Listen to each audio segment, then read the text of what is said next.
morning, students. Welcome to Shri Kanni Academy. Here I am, Deepika Jain, as your business studies educator. कैसे हैं आप सब लोग? I hope so अच्छे ही होंगे. हमने पिछली कुछ क्लासों में व्यावसायिक संगठन के स्वरूपों के बारे में पढ़ा कि व्यावसायिक संगठन क्या होता है, वो किस तरीके से बनाया जाता है, और उसके काफ़ी सारे संगठन के स्वरूपों के बारे में भी हमने पढ़ा कि व्यावसायिक संगठन के बहुत सारे स्वरूप होते हैं. व्यावसायिक संगठन के स्वरूपों को जानना क्यों आवश्यक होता है? अगर आप एक एंटरप्रेन्योर बनना चाहते हो, आप एक उद्यमी बनना चाहते हो, आप एक अच्छा व्यवसाय करना चाहते हो, तो एक व्यवसाय के संगठन के स्वरूपों के बारे में आपको पता होना बहुत ज़रूरी है. आपको ये पता होना चाहिए कि एक व्यावसायिक संगठन के कौन कौन से स्वरूप हो सकते हैं. उसके अनुसार आप ये चयन कर पाएंगे कि हमें कौन से व्यावसायिक संगठन के स्वरूप का चयन करना होगा ताकि हम अधिक लाभ कमा सकें. तो व्यावसायिक संगठन के ये जो स्वरूप है, इनमें से कुछ स्वरूपों के बारे में हम पढ़ चुके हैं. जिन्होंने नहीं पढ़ा है वो मेरे प्रीवियस वीडियोस को देख सकते हैं. हमने हमारे प्रीवियस वीडियोस में सोलो प्रोप्राइटरशिप यानी एकल स्वामित्व, हिंदू अनडिवाइडेड फैमिली, पार्टनरशिप और कंपनी, इन 5 व्यावसायिक संगठन के स्वरूपों के बारे में पढ़ा था. एकल स्वामित्व का मतलब सोलो प्रोप्राइटरशिप, जहां पर एक ही व्यक्ति के द्वारा व्यवसाय का संचालन किया जाता है. वही व्यक्ति क्या होता है? व्यवसाय के लिए सर्वे सर्वा होता है. सोलो प्रोप्राइटरशिप, उसके नाम में ही पता चल जाता है एकल स्वामित्व, जिसका स्वामित्व एक ही व्यक्ति के हाथ में हो. ऐसे व्यवसाय कौन करते थे? ऐसे व्यवसाय वो व्यक्ति होते हैं जो किसी छोटे व्यवसाय का प्रारंभ करना चाहते हैं, जैसे कोई सब्जी वाला, फ्रूट वाला, दुकानदार. ये सभी एकल स्वामित्व के उदाहरण हैं. दूसरा जो हमने पढ़ा था, जो दूसरा टॉपिक हम पढ़े थे व्यावसायिक संगठन का, वो था हिंदू अनडिवाइडेड फैमिली, संयुक्त अविभाजित परिवार. इस व्यावसायिक संगठन की जो सबसे बड़ी विशेषता थी वो ये थी कि ये संगठन का स्वरूप सिर्फ और सिर्फ भारत में ही मिलता था. यानी भारत के अतिरिक्त अन्य किसी भी देश में हिंदू अविभाजित परिवार के व्यावसायिक संगठन स्वरूप को नहीं अपनाया जाता है. यह संगठन का स्वरूप सिर्फ और सिर्फ भारत में प्रचलित था. साझेदारी फर्म, जहां 2 या 2 से अधिक व्यक्ति मिलकर किसी भी व्यवसाय को कर रहे थे तो उसको साझेदारी फर्म कहा जाता था. कंपनी, यहां पर भी 2 या 2 से अधिक व्यक्ति थे, परंतु इनका अपना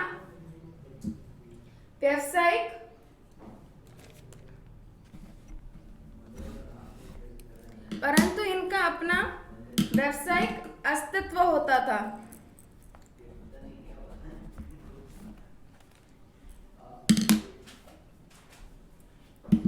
और लास्ट आज जो हम पढ़ने वाले हैं वो है कोऑपरेटिव सोसाइटी, यानी कि सहकारी समितियां. कोऑपरेटिव सोसाइटी, इंग्लिश के अंदर को और ऑपरेटिव, यानी जो एक दूसरे को सहयोग करने के लिए स्थापित की जा रही हैं. इससे पहले जितने भी व्यावसायिक संगठन हमने पढ़े, चाहे वो एकल स्वामित्व हो, हिंदू अविभाजित परिवार हो, या फिर साझेदारी या कंपनी का निर्माण किया गया हो, इन सब की एक मुख्य विशेषता थी लाभ को कमाना.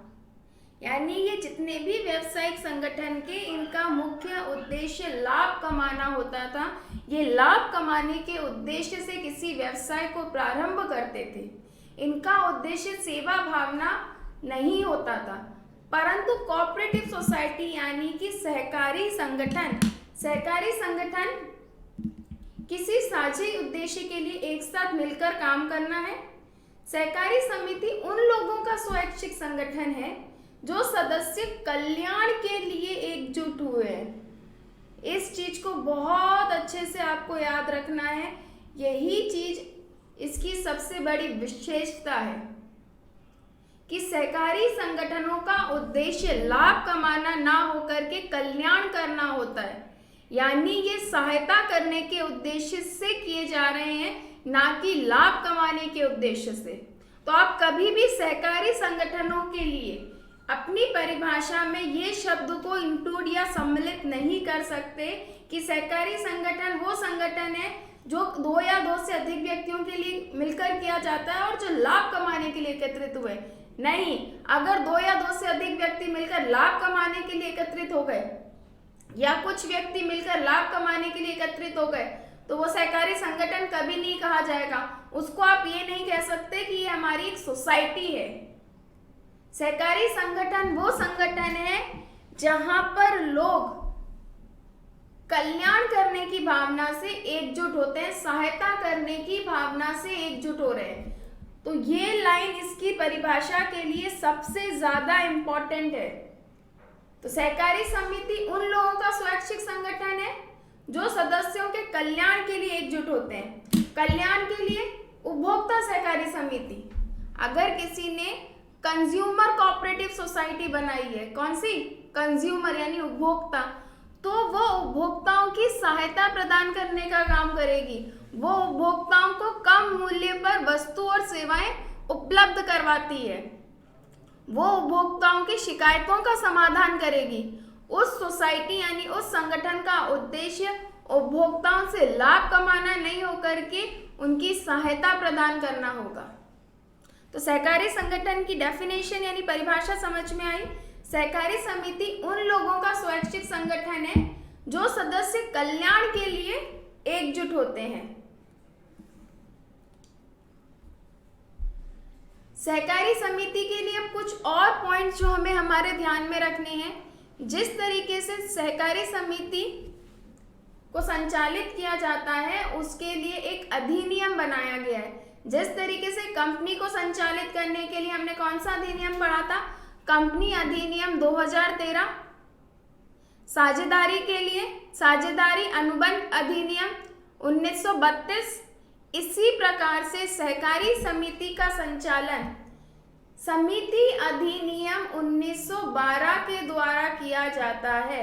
भारत के अंदर सहकारी समिति का गठन, पंजीकरण एवं इससे संबंधित सभी बातों का निर्धारण कौन सा अधिनियम कर रहा है?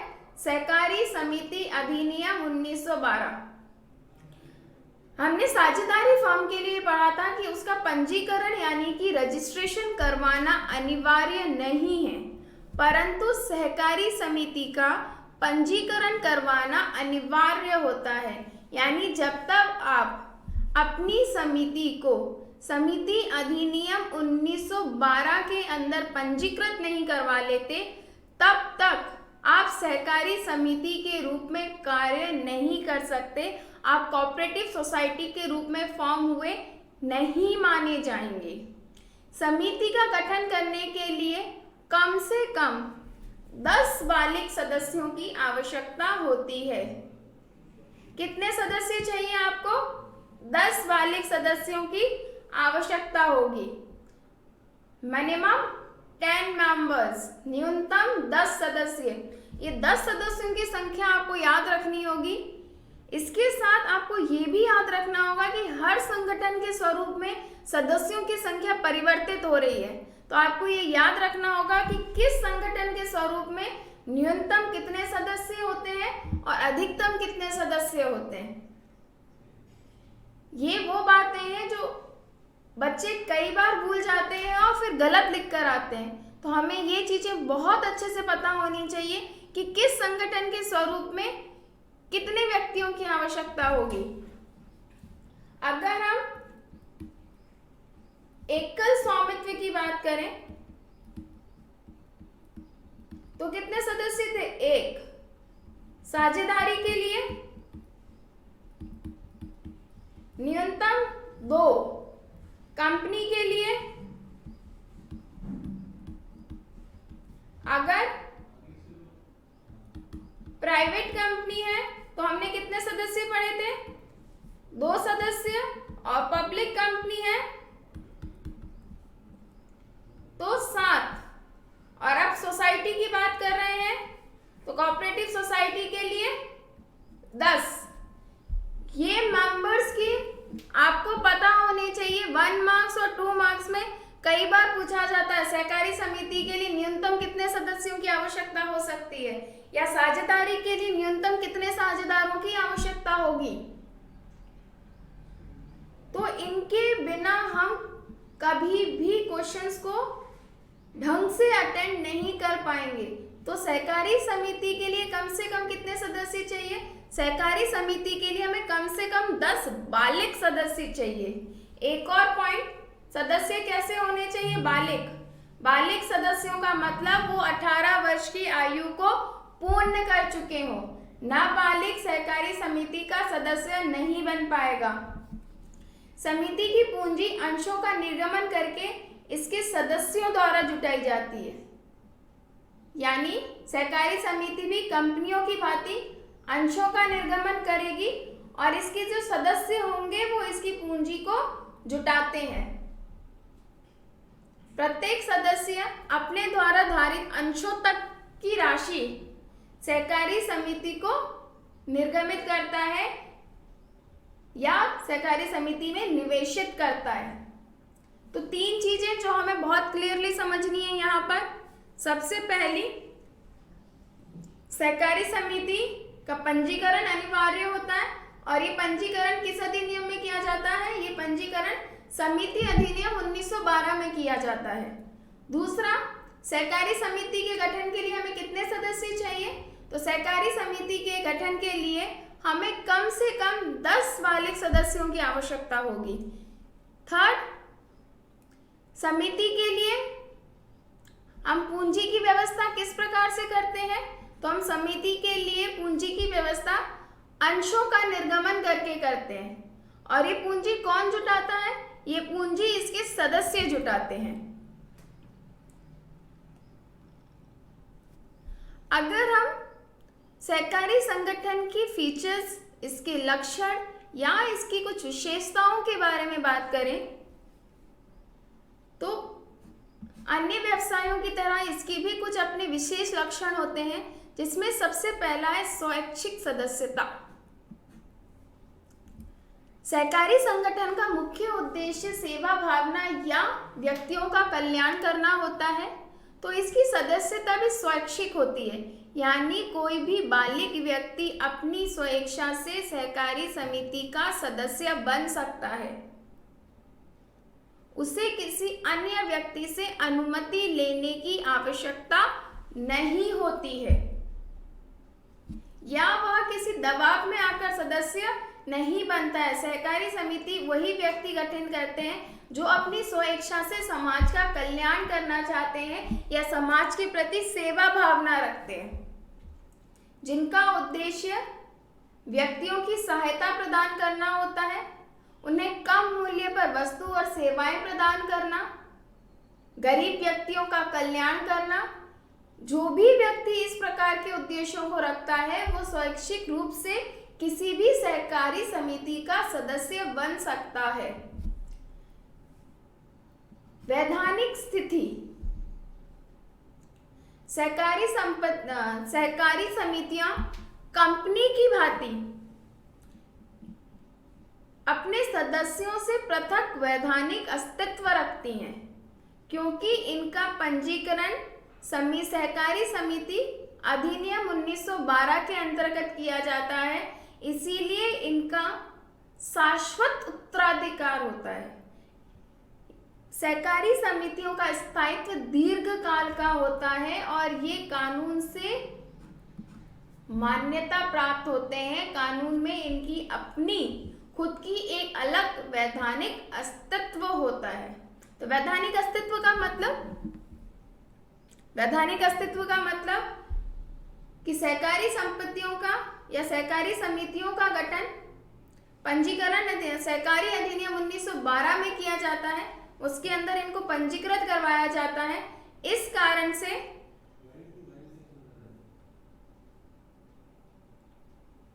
तो वैधानिक अस्तित्व, सीमित दायित्व,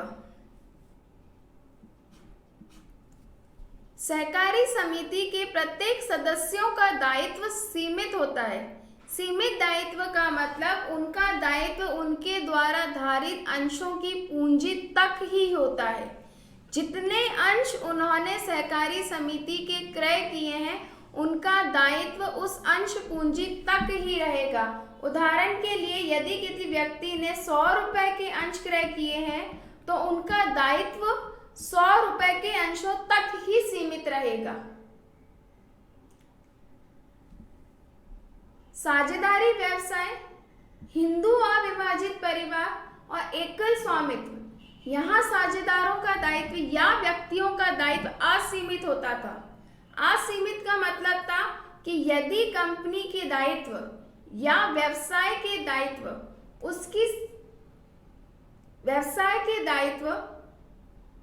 की तुलना में उसकी संपत्तियां कम हैं तो ऐसे में व्यक्तिगत संपत्तियों का उपयोग व्यावसायिक हानियों की पूर्ति के लिए किया जा सकता था। परंतु सहकारी समितियों के अंतर्गत प्रत्येक सदस्य का दायित्व उसके द्वारा धारित पूंजी तक ही रहता है, इसीलिए कहा जाता है कि इनका दायित्व सीमित होता है। नियंत्रण, सहकारी समिति के कार्यों पर नियंत्रण सहकारी समिति के सदस्यों के द्वारा ही किया जाता है। उन्हीं के द्वारा सहकारी समितियों का संचालन किया जाता है और वे ही सहकारी समिति के प्रबंध का कार्य भी करते हैं। और सबसे मुख्य उद्देश्य है सेवा भावना।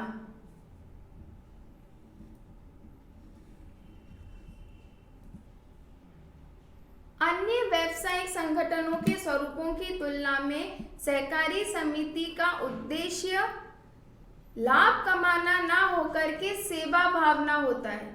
इससे पहले जितने भी संगठनों के स्वरूप हमने पढ़े उन सब का मुख्य उद्देश्य लाभ कमाना होता था।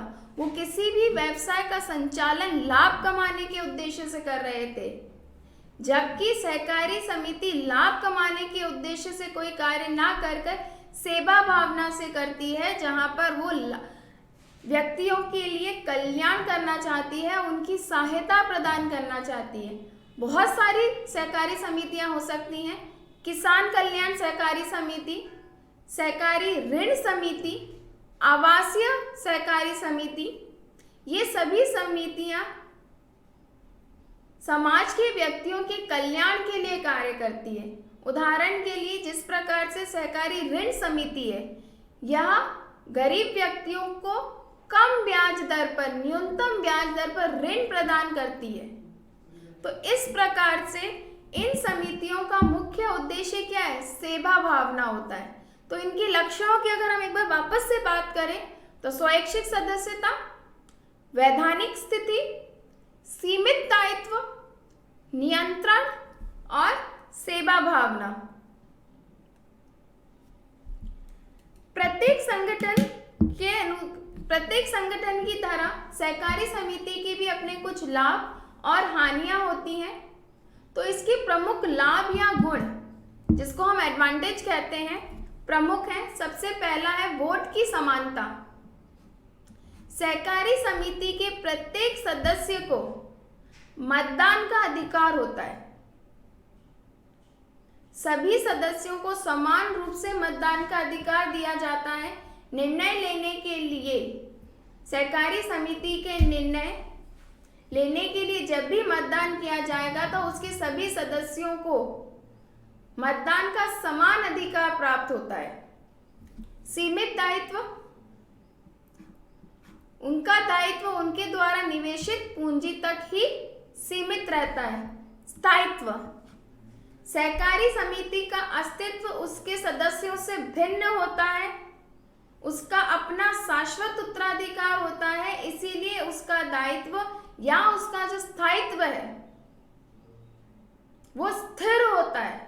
यानी यदि उसके सदस्यों की मृत्यु भी हो जाती है तो भी सहकारी समिति का समापन नहीं होगा। किसी एक सदस्य के जाने या किसी नए सदस्य के प्रवेश करने से सहकारी समिति की वैधानिक स्थिति में किसी भी प्रकार का कोई परिवर्तन नहीं होगा।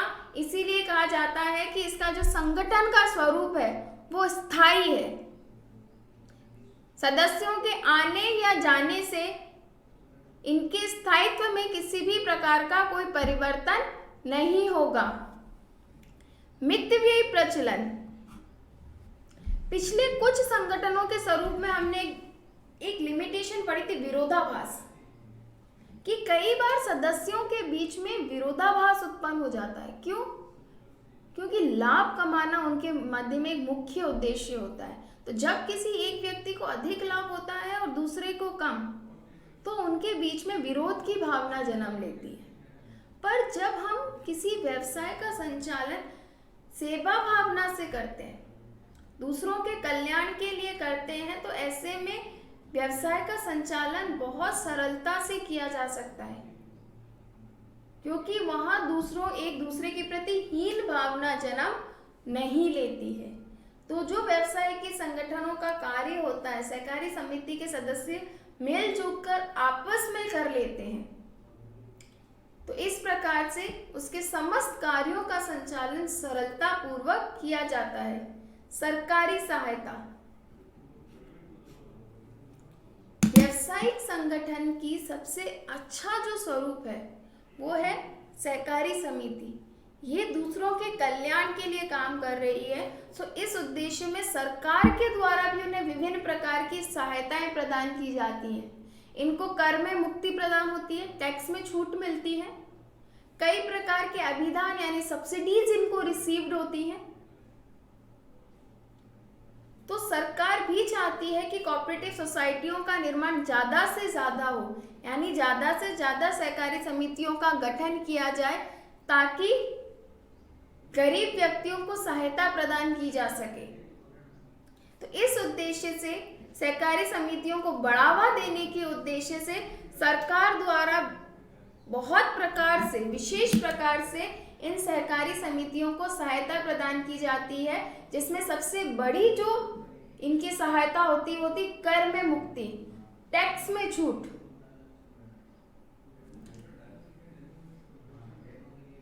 सरल स्थापना। सहकारी समितियों का गठन करना बहुत सरल है। इसकी स्थापना के लिए हमें सिर्फ सहकारी अधिनियम 1912 में स्वयं को पंजीकृत करवाना है तथा न्यूनतम 10 सदस्यों की आवश्यकता है और हम इसका गठन कर सकते हैं। तो इस प्रकार से सहकारी समितियों की ये कुछ प्रमुख विशेषताएं हैं। लिमिटेशंस यानी कि सीमाएं। सबसे बड़ी जो इसकी लिमिटेशंस है, सीमित संसाधन। सहकारी समिति के सदस्यों के जो संसाधन होते हैं वो सीमित होते हैं। उनकी जो पूंजी में निवेश किया जाता है, यानी जो सहकारी समितियों की पूंजी होती है वो बहुत कम होती है और किसी भी व्यक्ति के पास में संसाधन सीमित ही होते हैं। इसीलिए ये बड़े स्तर पर कार्य नहीं कर पाती हैं। अक्षम प्रबंध या अयोग्य प्रबंध।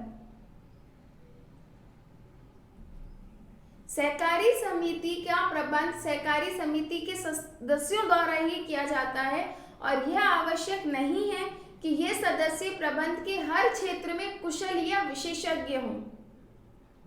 इसीलिए यहाँ का प्रबंध इतना कुशल नहीं हो पाता है। अयोग्य प्रबंध होता है क्योंकि ये जरूरी नहीं है कि उसके सदस्य प्रबंध से संबंधित प्रत्येक क्षेत्र के विशेषज्ञ हों।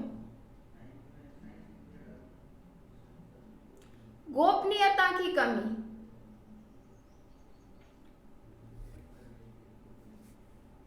व्यवसाय से संबंधित सूचनाओं को गुप्त रखना बहुत आवश्यक होता है, परंतु सहकारी समिति को भी कंपनी के भांति अपने वार्षिक खातों को प्रकाशित करना होता है। तो इस स्थिति में सूचनाओं को गोपनीय रखना थोड़ा सा कठिन हो जाता है। गोपनीयता का अभाव रहता है सहकारी समिति के अंदर। प्रत्येक व्यवसाय ये चाहता है कि उस व्यवसाय से संबंधित सूचनाओं को गुप्त रखा जाए, ताकि उसके जो विरोधी व्यक्ति हैं उनको उन सूचनाओं का ज्ञात नहीं हो और वो उस अवसर का लाभ ना उठाएं।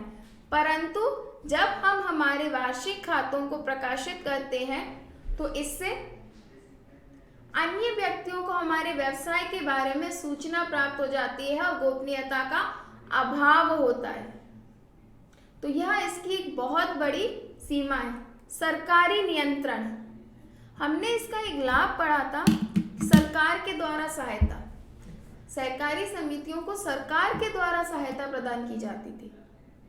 तो जब सरकार के द्वारा सहायता प्रदान की जाती है तो ऐसी स्थिति में सरकारी नियंत्रण भी बहुत होते हैं। सहकारी समितियों को मासिक,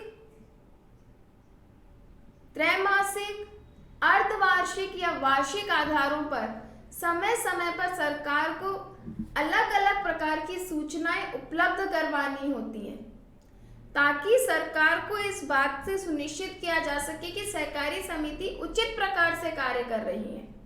तो ऐसी परिस्थितियों में सरकारी नियंत्रण बहुत अधिक हो जाता है और उसके सदस्य स्वेच्छा से कार्य नहीं कर पाते, यानी कि वो कार्य जो अपनी इच्छा से या स्वतंत्रता से करना चाहते हैं वो नहीं कर पाते हैं, क्योंकि सरकार का नियंत्रण बहुत अधिक होता है। विचारों की भिन्नता, सहकारी समिति में न्यूनतम 10 सदस्य होते हैं और ये सभी सदस्य समान प्रकार से सोचें ये आवश्यक नहीं है। प्रत्येक सदस्य के अपने विचार तथा अपनी सोच होती है। तो कई बार सहकारी समिति से संबंधित कोई निर्णय लेने के लिए सभी सदस्य किसी एक विचार पर सहमत नहीं हो पाते हैं। इनके बीच में मतभेद या विचारों की भिन्नता दिखाई पड़ती है, क्योंकि सभी व्यक्ति समान प्रकार से सोचें ये आवश्यक नहीं है। तो इसकी ये बहुत बड़ी लिमिटेशंस हैं। सीमित संसाधन, अक्षम प्रबंध, गोपनीयता की कमी, सरकारी नियंत्रण और विचारों की भिन्नता। अब एक और प्रश्न आता है कि कौन कौन सी सहकारी समितियों का हम गठन कर सकते हैं या सहकारी समितियां कितने प्रकार की होती हैं। तो कुछ विशेष प्रकार की सहकारी समितियां, जैसे उपभोक्ता सहकारी समिति, उत्पादक सहकारी समिति, विपणन सहकारी समितियां, किसान सहकारी समितियां, सहकारी ऋण समितियां और सहकारी आवास समितियां। अगर हम इनके नामों को ढंग से पढ़ें, अगर हम ध्यानपूर्वक इनके नामों को पढ़ें तो हम इनके सामान्य अर्थ तो निकाल ही सकते हैं कि उपभोक्ता सहकारी समिति, उपभोक्ता सहकारी समिति कौन होगी? उपभोक्ता सहकारी समिति वो समितियां होंगी जो उपभोक्ता को सहायता प्रदान करने का कार्य कर रही हैं, जिनका मुख्य उद्देश्य उपभोक्ताओं को कम मूल्य पर वस्तुएं और सेवाएं उपलब्ध करवाना है। क्योंकि सबसे आगे नाम ही क्या लगा हुआ है? उपभोक्ता। यानी ये समितियां कार्य किसके लिए करेंगी? उपभोक्ताओं के लिए करेंगी। ये किस क्षेत्र में कार्य कर रही हैं? उपभोक्ताओं को शोषण से बचाने के लिए, उन्हें कम मूल्य पर वस्तुएं उपलब्ध करवाने के लिए। उत्पादक सहकारी समिति। अब सबसे पहला तो प्रश्न यही उठ जाता है कि हम उत्पादक कौन होते हैं, या हम उत्पादक किसको कह सकते हैं? तो उत्पादक वे व्यक्ति होते हैं जो किसी वस्तु का निर्माण करते हैं, जो कच्ची सामग्री यानी कि रॉ मटेरियल को फिनिश गुड्स में कन्वर्ट करने का कार्य कर रहे हैं, जो निर्माणी प्रक्रियाओं का कार्य करते हैं, उनको उत्पादक कहा जाता है। तो ऐसी सहकारी समितियां जो उत्पादकों को सहायता प्रदान कर रही हैं, यानी जो निर्माणी प्रक्रिया के अंदर उन्हें कम मूल्य पर कच्ची सामग्री उपलब्ध करवाती हैं या निर्माण से संबंधित अन्य कोई सहायता प्रदान करती हैं, तो वो उत्पादक सहकारी समितियां कहलाएंगी। विपणन। विपणन एक बहुत प्रचलित शब्द है जिसको इंग्लिश में कहा जाता है मार्केटिंग। तो विपणन सहकारी समितियां जो विपणन से संबंधित गतिविधियों में सहायता प्रदान करती हैं। किसान सहकारी समिति सबसे ज़्यादा जिसके लिए सहकारी समितियां फॉर्म होती हैं वो है किसानों के लिए, क्योंकि भारत एक कृषि प्रधान देश है। यहाँ सबसे अधिक कृषि का कार्य किया जाता है, तो किसानों का कल्याण करना, उनको सहायता प्रदान करना, इसके लिए बहुत सारी सहकारी समितियों का गठन किया गया है। सहकारी ऋण समिति, सहकारी ऋण समिति का मुख्य उद्देश्य न्यूनतम ब्याज दरों पर ऋण उपलब्ध करवाना होता है। ये बाजार में प्रचलित जो ब्याज की दर होती है उससे भी कम रेट पर, उससे भी कम मूल्य पर ऋण उपलब्ध करवाती हैं। इसीलिए इनको कहा जाता है सहकारी ऋण समितियां, जिनका उद्देश्य क्या है? गरीब व्यक्तियों को कम मूल्य पर या कम ब्याज की दर पर ऋण उपलब्ध करवाना। इसी प्रकार से सहकारी आवास समिति, यहाँ क्या शब्द का उपयोग किया गया? आवास, यानी ये समितियां क्या करेंगी? आपको आवास की यानी कि रहने की सुविधा उपलब्ध करवाती हैं। इन समितियों का मुख्य उद्देश्य यह होता है कि प्रत्येक गरीब व्यक्ति के पास अपने स्वयं का रहने का एक मकान हो। इसके लिए यह आपको न्यूनतम दरों पर भूमि उपलब्ध करवाती हैं या रहने के लिए मकान उपलब्ध करवाती हैं। तो कुछ सहकारी समितियां हैं, अगर हम इनके नाम को पढ़ते हैं तो हमें उनके उद्देश्य अपने आप पता चल जाते हैं। उपभोक्ता सहकारी समिति, उत्पादक सहकारी समिति, विपणन सहकारी समितियां, किसान सहकारी समिति, सहकारी ऋण समितियां और सहकारी आवास समितियां। अब इसमें से कुछ एक सहकारी समितियों को हम डिटेल में या विस्तृत में पढ़ेंगे। तो सबसे पहली जो सहकारी समिति है वो है उपभोक्ता सहकारी समितियां। उपभोक्ता का मतलब कंज्यूमर। तो इन समितियों को समझने से पहले हमें इस शब्द को समझना होगा कि उपभोक्ता कौन होता है या उपभोक्ता किससे कहा जाता है। तो उपभोक्ता का मतलब वो व्यक्ति जो वस्तुओं या सेवाओं का क्रय करता है, जो वस्तुओं या सेवाओं का उपयोग कर रहा है, उसे उपभोक्ता कहा जाता है, कंज्यूमर्स। उपभोक्ता सहकारी समितियों का गठन उपभोक्ताओं की हितों की रक्षा करने के लिए किया जाता है। तो इन सहकारी समितियों का निर्माण हम क्यों कर रहे हैं? उपभोक्ताओं के हितों की रक्षा करने के लिए। फिर एक प्रश्न आ गया मैम, हितों की रक्षा करने का मतलब क्या हुआ?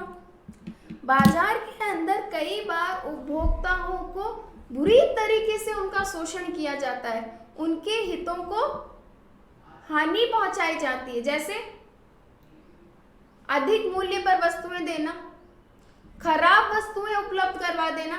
आप मार्केट गए, आपको 10 रुपए की चीज 100 रुपए के अंदर दे दी गई, आपके हितों को नुकसान पहुंचाया जा रहा है। कम तौल में वस्तुओं को देना, 1 लीटर का कहकर आपको आधा लीटर दूध देना। इस तरीके से कई बार उपभोक्ताओं का शोषण किया जाता है। तो सहकारी समितियों का जो मुख्य उद्देश्य है वो उपभोक्ताओं के हितों की रक्षा करना होता है। इसके सदस्य वे उपभोक्ता होते हैं जो बढ़िया गुणवत्ता वाली वस्तुओं को उचित मूल्य पर प्राप्त करना चाहते हैं। तो उपभोक्ता सहकारी समितियां क्या कार्य करती हैं? उपभोक्ता सहकारी समितियां अच्छी गुणवत्ता वाली वस्तुओं को उचित मूल्य या न्यूनतम मूल्य पर प्राप्त करना चाहती हैं। फिर एक प्रश्न आता है मैम, ये कैसे? अगर मार्केट में कोई चीज 10 रुपए की मिल रही है तो वो तो हमें 10 रुपए की ही मिलेगी। सहकारी समितियां उसमें हमें रेट कम करके कैसे दे सकती हैं? तो ऐसी स्थिति में ये उपभोक्ता या ये समितियां मध्यस्थों के माध्यम से वस्तुओं का क्रय नहीं करके सीधा किससे परचेज करती हैं? उत्पादक से परचेज करती हैं। यानी ऐसे व्यक्तियों से वस्तुओं का क्रय करते हैं जो वस्तुओं के निर्माता होते हैं, जिसके परिणाम स्वरूप उन्हें अच्छी गुणवत्ता वाली वस्तुएं न्यूनतम मूल्य पर प्राप्त हो जाती है। एक उदाहरण से समझें अगर हम इसको, तो कोई गुड्स है जो 10 रुपए में बनता है और उस पे प्रॉफिट कमाया जाता है 2 रुपए का, यानी उसकी सेलिंग प्राइस कितनी है 12 रुपए। मार्केट में वो आपको 12 रुपए में मिल रहा है। अगर जिस व्यक्ति ने ये चीज़ बनाई है, ए ने ही इस चीज़ को बनाया है, तो अगर हम ए से इसको सीधा परचेज करेंगे तो हो सकता है ये हमें ये चीज़ 11 रुपए में भी मिल जाए। तो उपभोक्ता सहकारी समितियां इस प्रकार से सीधा उपभोक्ताओं के लिए वस्तुओं का क्रय किससे करती हैं? उत्पादक यानी वस्तु के निर्माता से करती हैं। तो ऐसी परिस्थितियों में उन्हें बढ़िया गुणवत्ता वाली वस्तुएं उचित मूल्य या न्यूनतम मूल्य पर प्राप्त हो जाती हैं। तो सहकारी समितियों में सबसे प्रचलित एक समिति का स्वरूप है उपभोक्ता सहकारी समितियां, जिसका उद्देश्य उपभोक्ताओं के हितों की रक्षा करना। जिस प्रकार से उपभोक्ता होते हैं उसी प्रकार से होते हैं उत्पादक। तो एक और सहकारी समितियां होती हैं जिन्हें कहा जाता है उत्पादक सहकारी समितियां।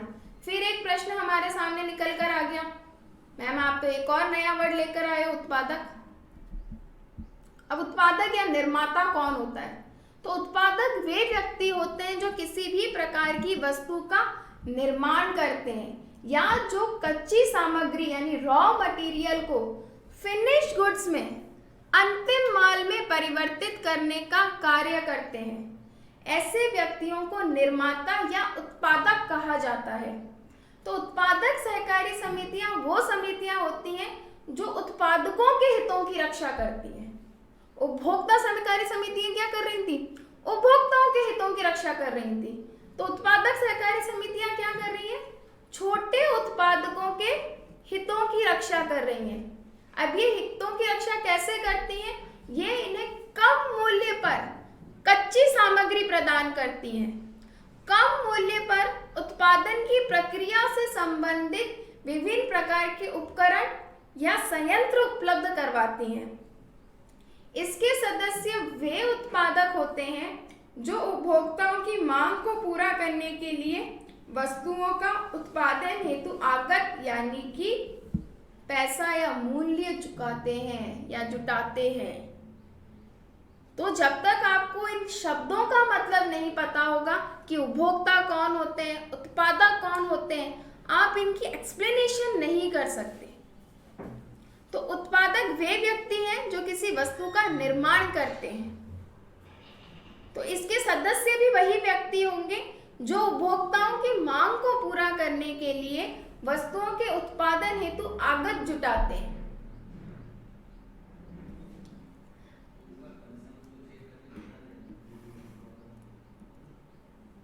विपणन सहकारी समितियां, विपणन को इंग्लिश में कहा जाता है मार्केटिंग।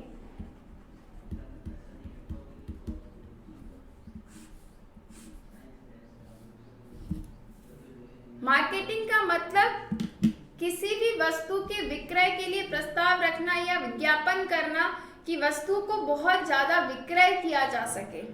तो इन समितियों का गठन किसानों को उचित मूल्य पर